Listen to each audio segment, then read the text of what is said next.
GB News website alleges that the order of service for King Charles's coronation has been delayed because of disagreements between him and the church about faith elements of the service. As a self-proclaimed atheist, David, would you describe the coronation as an explicitly Christian service? The coronation is utterly and absolutely explicitly Christian in the sense of the body of the service, the notions of anointing, the notions of anointing, which is the heart of all of this, are not even specifically Christian. They're Old Testament. They go back to the anointing by the prophet Samuel of the first king of the Israelites, the first king of the Jews, Saul, again, the great anthem that will be sung after the king's anointing, with the music by Handel. Zadok the priest and Nathan the prophet anointed Solomon king. And this element is absolutely embedded at the heart of the coronation service. It's then, of course, adapted with the Reformation and more particularly with the Glorious Revolution of 1689 to a specifically Protestant service. But so that we really begin, Calvin, correctly at looking at the coronation in context, the coronation is really two things. It's a service of consecration of a monarch who, at least technically, is divinely ordained, the DG by the grace of God, the defender of the faith, fidei defensor. But the coronation begins with something else. It's not just consecration, it's contract. It begins with the swearing of oaths, which are about the government of the country, and particularly the government of the country according to the laws passed in Parliament. So it's these two elements. Okay. And if we're now living in a multicultural, multi-faith society, what's wrong with faith leaders of other faiths saying prayers as part of this service to make it more inclusive? Well, in fact, if you go back to the last coronation a very long time ago into a very different world, the world of 1953 and her late Majesty, Queen Elizabeth II, there was indeed a role for the moderator of the General Assembly of the Church of Scotland who presents a Bible. Obviously, an intensely biblical form of Christianity in Scotland, with Presbyterianism being the official religion of Scotland. And by the way, of course, what we do forget here in the Anglo-centric world of England, that in Scotland, the king has got a different religion or a different variety of Christianity. He is a Presbyterian. However, the Protestant establishment in England is there, the Church of England. But what I think you will find, Calvin, is that people of other faiths, particularly I think Islam and the Roman Catholic Church, are very happy for the establishment of religion in England, because unlike virtually every other country, it gives religion an official status within politics. Now, you began by saying, I'm an atheist. You are, of course, right. But when I'm teasing people of faith like you, I explain very clearly, I am a very high church atheist. I believe in the importance of ceremony. I believe in the importance of, if you like, what the wonderful Edmund Burke calls the decent draperies of ceremony that hang and allegiance and passion and love that hang over the brutal realities of power.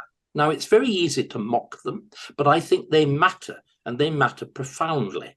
The fact that the king, properly understood, is the national symbol is one of the central reasons that England, Britain, the British Empire avoided the horrors of political division between extreme right and extreme left of the earlier 20th century. It's why, contrary to what everybody says, English nationalism is such a gentle thing. In contrast, with the fervours of Scottish nationalists or Irish nationalists. I mean, we've seen, the nature of nationalism in Scotland. We all know about the horrors of the IRA and Sinn Féin, very lightly disguised by the Good Friday Agreement. England is different, because traditionally the passions of the state have not been identified with nationhood, with flags, with marching up and down of soldiers in modern dress. It's this faintly Ruritanian thing of monarchy,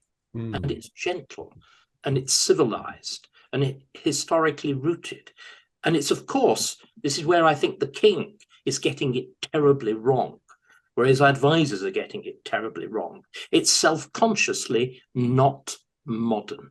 This constant chatter of modernization. The words modern and monarchy, do you really require much intelligence to realize that modern and monarchy don't go together? That the monarchy itself is a statement of Burkean historical continuity. I mean, I really do not understand what I mean, it's not as though the king is short of advice. He may actually have too much advice. He's the only king to have had joint private secretaries. You have Sir Clive Alderton and Sir Edward Young. Are they talking against each other? Are they a kind of Gilbert and Sullivan chorus? Are they a duet? Who is seriously advising him? It's a good point. You can either have modernization or monarchy, not necessarily both. But I'm interested in the point you raised about the king changing denomination as he crosses over from England to Scotland to reflect the people. But because it also works the other way around, doesn't it? In that the faith of the king reflects the people, but the faith of the people reflects the king. Let me dig deep, because the King or Queen of England has been Christian since the 7th century, a mission that began in the 6th century with King Athelbert of Kent. When he converted, he brought the country with him. Now, King Henry VIII made political decisions which resulted in Elizabeth I being excommunicated by Rome. But when she was excommunicated, she took the country with her. Thus, England became Protestant as a result. So our faith as a nation has always reflected that of our sovereign.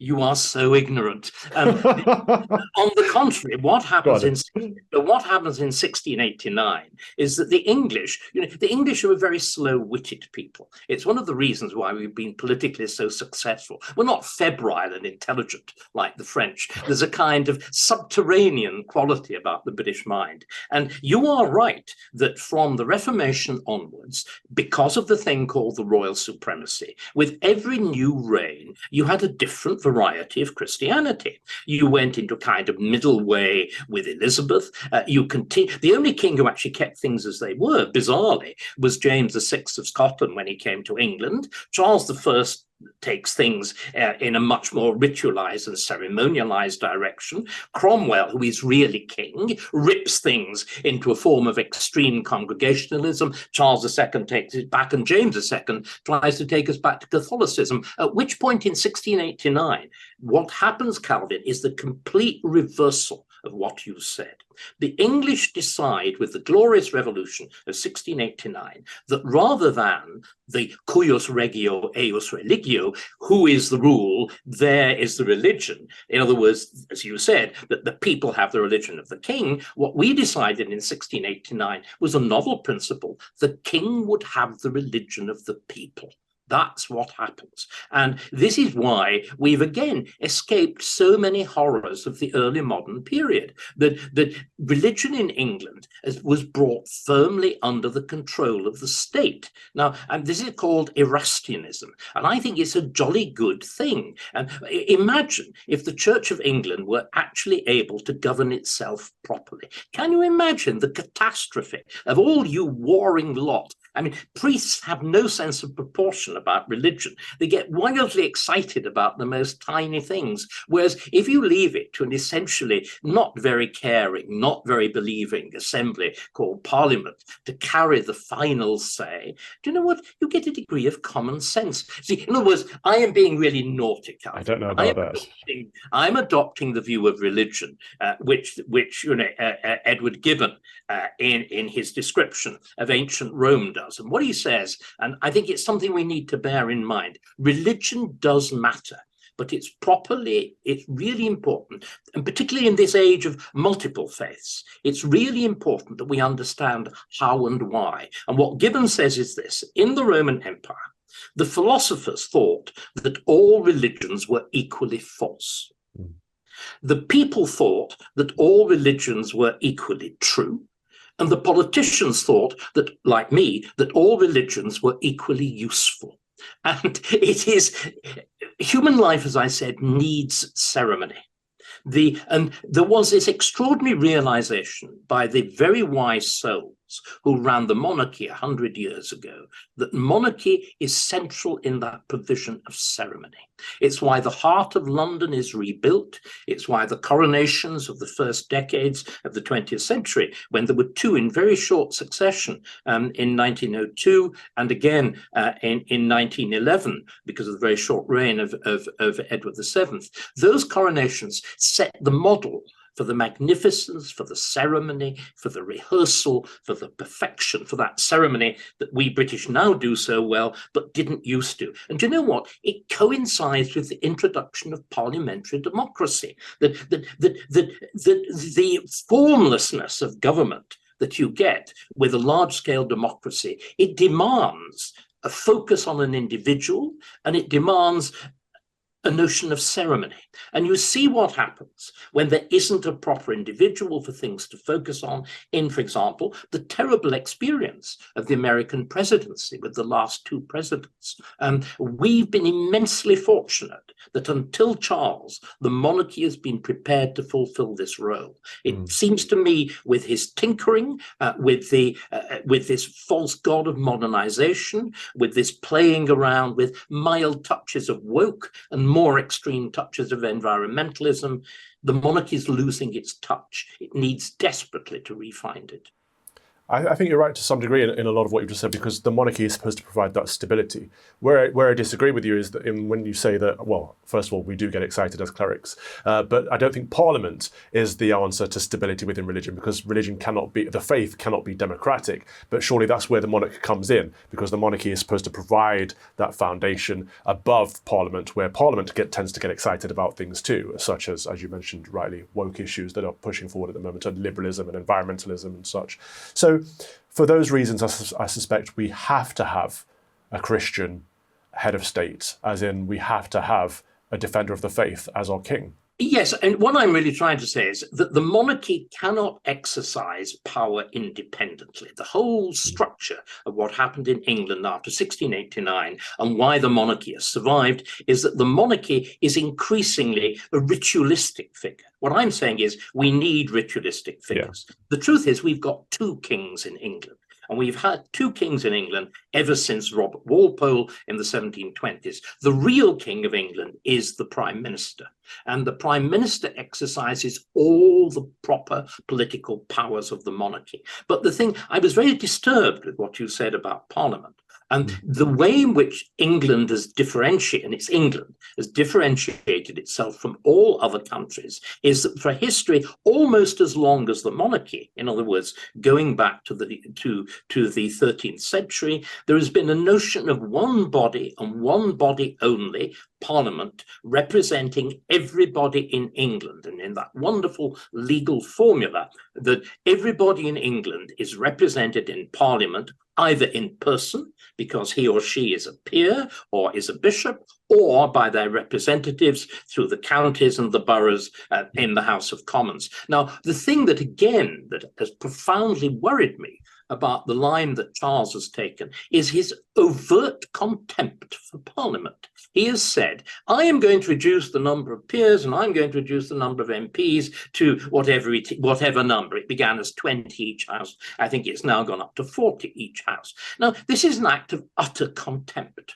The king is a creature of Parliament. That is what the settlement of 1689 says. And in the coronation of 1689, the entire House of Commons was present in a body led by the Speaker, and they constructed a special gallery for them. So they actually overlook the coronation theatre, with the Speaker keeping a very close eye on what William and Mary were doing below. And the king has decided instead that he understands the country better than elected politicians. He's going about filling the very reduced number of seats in the Abbey with community representatives, boys who spent time in a tent I mean, the equivalence of Ngozi Fulani. This is a disaster. This is where, of course, that the wokery, come environmentalism, come the notion of communities, is destroying any sense of the unity of the nation.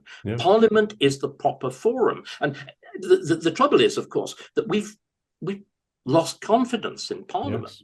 Absolutely. We've lost confidence in our political process. We no longer have that sense that it is the body that genuinely represents the nation, but the kind of ad hocery of the odd representative of Islam or whatever, different people of different coloured skins, people representing different areas of the country, whatever happens to be a favourite charity of the King or the Prince and Princess of Wales.